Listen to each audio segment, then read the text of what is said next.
What is happening with my hair? Hi. In this second video of the week that I am currently calling in real time, I want to get a little more practical to show you kind of the nuts and bolts of the process I'm in of submitting to festivals. Hopefully this will demystify the process for anyone out there who is looking to submit their film into festivals or thinking of even creating a film with the end goal of entering festivals.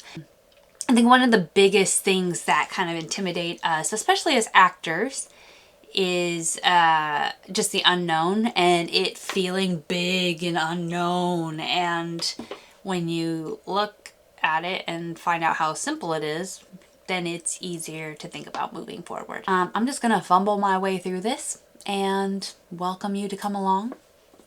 Do I have fuzz on my...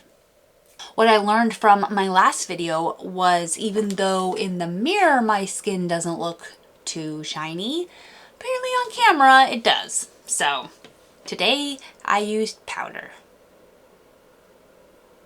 I also wanted to show you, I'm just going to take a picture of it so I can layer it in here, my setup.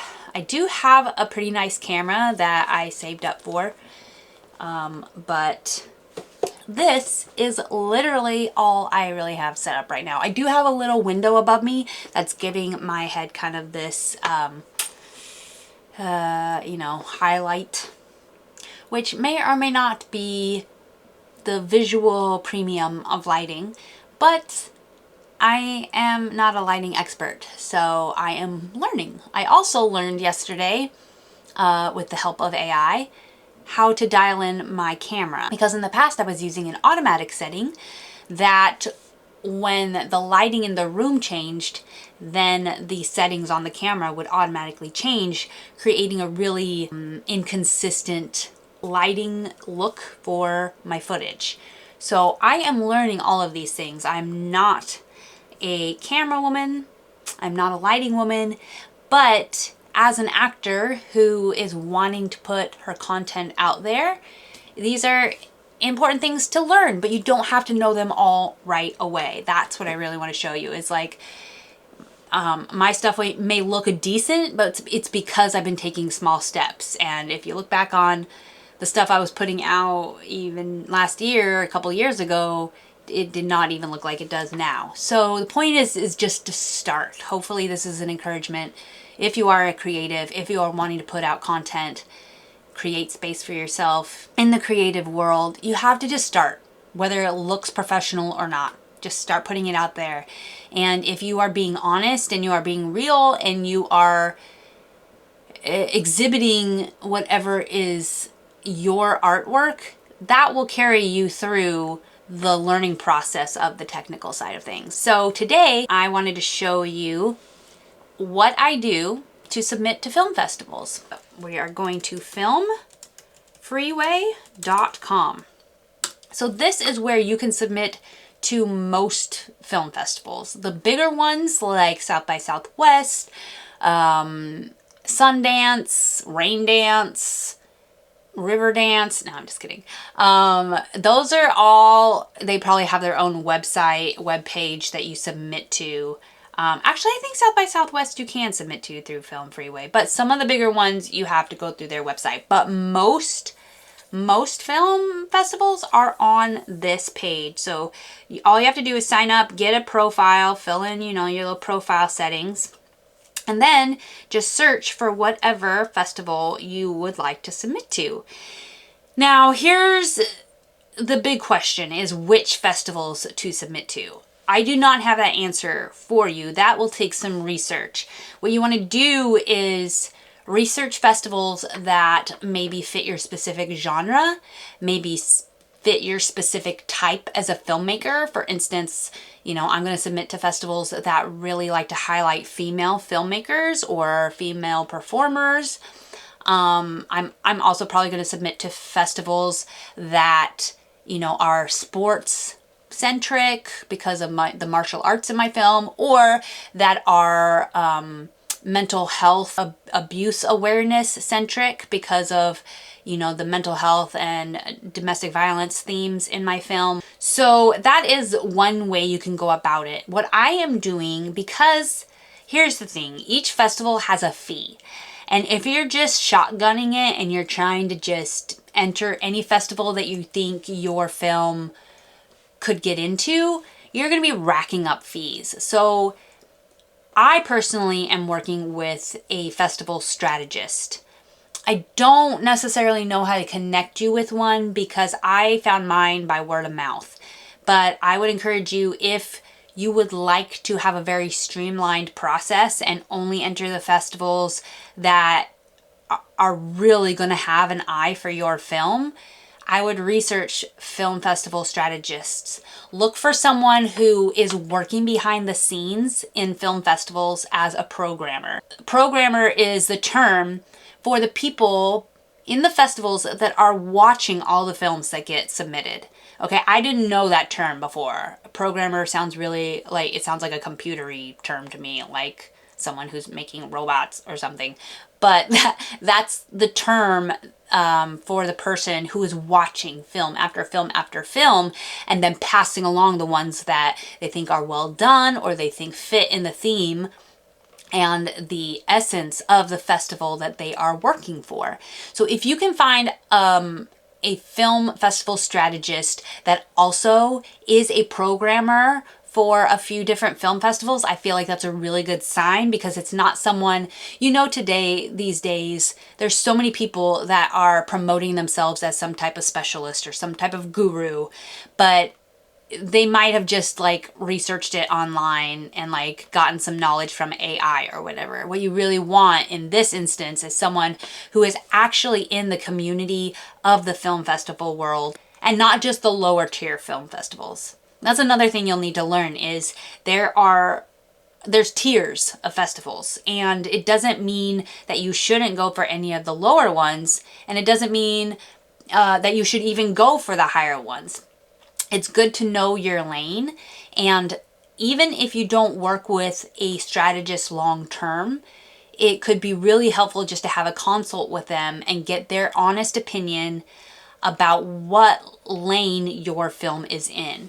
If this is like your first film and the person filming was your buddy from film school, that is amazing and you definitely should still submit, but the programmer will really be able to give you insight as to, does this look, all things considered, all pieces of the all pieces of the puzzle, audio, lighting, acting, coloring, all those things, do they come into a cohesive whole that could compete in the biggest festivals? And it's okay if it doesn't. It really is okay if you are not there yet.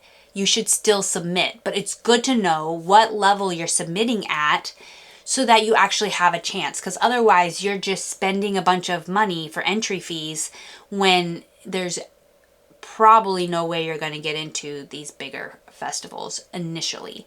That being said, you know, I personally would shoot for some that maybe are a little bit higher than the tier you think you're on, just in case. You never know if maybe your content will really resonate with someone or a programmer from one of those festivals. So there's always that option too. Like I would encourage you to overshoot rather than undershoot your production. But having someone who is a programmer, who is on the inside of the community of the film festivals, could really help guide you so that you are aiming for a target versus just kind of shotgun blasting and wasting a lot of money paying fees for film festivals you likely will not get into. So whichever route you're going, whether you're just gonna do your own research and try to find some festivals that fit your lane, or you're gonna work with a programmer, you will need a FilmFreeway page, unless you're literally only going to submit to Sundance, and that is dumb. So we've got our FilmFreeway page here, filmfreeway.com/festivals, and then you know, you've got these highlighted ones you can look into. Tribeca is a big one. Holly Shorts is Oscar qualifying, whatever that means. And I mean, I do know what it means. It's just that may not necessarily be a good choice for my film, for your film. So don't get dazzled by festivals that say Oscar qualifying just because you hope that you'll be an overnight sensation and actually show up at the Oscars next year. So these are some bigger ones, but you can search through the different categories. So, you know, if you have a short film, then you can pull up the festivals that have short film categories, and look through them, research them, figure out which one would be best for your film. Another thing to consider is it costs a lot of money to travel to film festivals that are not in your immediate area. So as you're building your festival strategy, really consider about where you or people from your film team are located, because it really is a great opportunity to show up to as many of the festivals as you can, because that's where the magic happens. You get to meet people. You might meet the next director that you're going to be with. You might meet the next producer that loves your themes and wants to work with you. So it's great to be there or have someone from your team there. If you get into a festival, you might as well be there. So another good strategy is just think about the festivals that are in your area that you can actually get to. So like Pacific Northwest, you might go to Portland. Los Angeles, you might try to get into Dances with Films. But that's a good thing to consider if you're spending money to submit. Think about the back end cost of getting to the festival.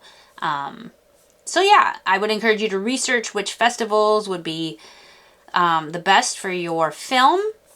It's really easy to sign up on FilmFreeway. I'll show you the projects page. So my only project is Reverberate right now, but you can have lots of different films being submitted. So when you fill out a project, it will ask you things like what's, the description of your film. It has a little place for a biography for the director. I put my biography as the writer too, because I'm the writer and the star of the film. So I was a little put off by the fact that FilmFreeway only has a spot for the director biography. Also, if I'm getting into female forward festivals, it seems like it would be good to promote the fact that I'm a female filmmaker. And my director is lovely and amazing human, but he's a dude, so that won't help me get into the female forward film festivals.